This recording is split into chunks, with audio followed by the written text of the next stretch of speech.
I love you, Allah. When we die, our soul departs from our body. And the soul goes on a journey that has many stages to it. And for the beginning of this khutbah, I want to focus on one stage of the journey of this soul. And that is when the soul descends into the grave to be reunited with our bodies. And when the soul is coming down, it witnesses the janazah, the funeral. And your body is laying there on the ground, wrapped up, getting ready to be buried. And you're descending and you're seeing this, and you're hearing it, you're experiencing it. And when the people then take your body and place it in the grave, your soul descends in there, into the grave, to be reunited with your body.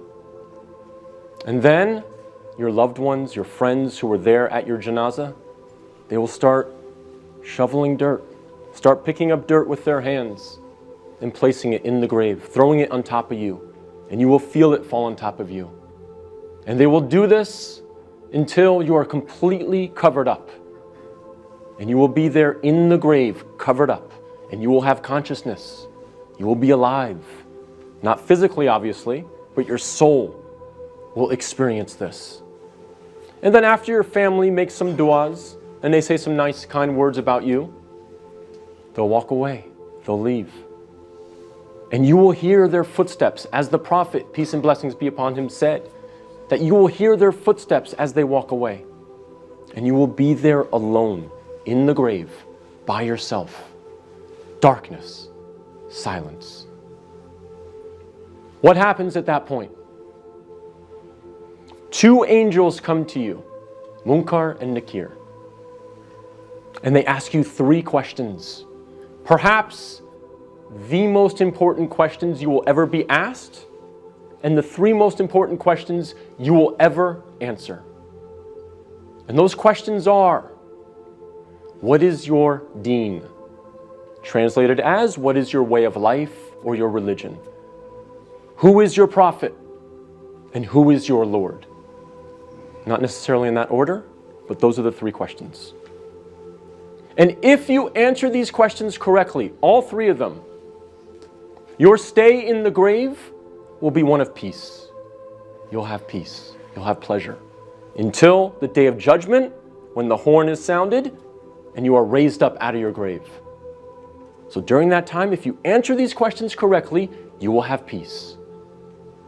But if you don't answer these questions correctly, all three of them, your stay in the grave will be full of pain. So we must answer these questions correctly. But here's the problem. A lot of us say to ourselves at this point, I'm good because I'm a Muslim and I know the answers to these questions and I'll answer them correctly. This is a problem. This is called being overconfident. Because, as many of the scholars say, the answer is not given with your tongue. The answer is not given with your brain. The answer is given with your heart. What is in your heart will come out at that moment. And so if you lived your life not praying, not striving to implement Islam, not striving to understand the Quran to the best of your ability, if you spent your life not really striving to be a Muslim, a true Muslim, trying to practice, then Islam really was not in your heart. So we have to make sure that we're striving, again, to the best of our ability. I'm not asking for perfection. I'm not asking for scholars. I'm not asking for you to be of the best character like the Prophet, peace be upon him, but we must strive for it. So that on that day, when these angels come to us and they ask us these questions, what is in our heart will naturally come forward. The answers, the correct answers will come forth.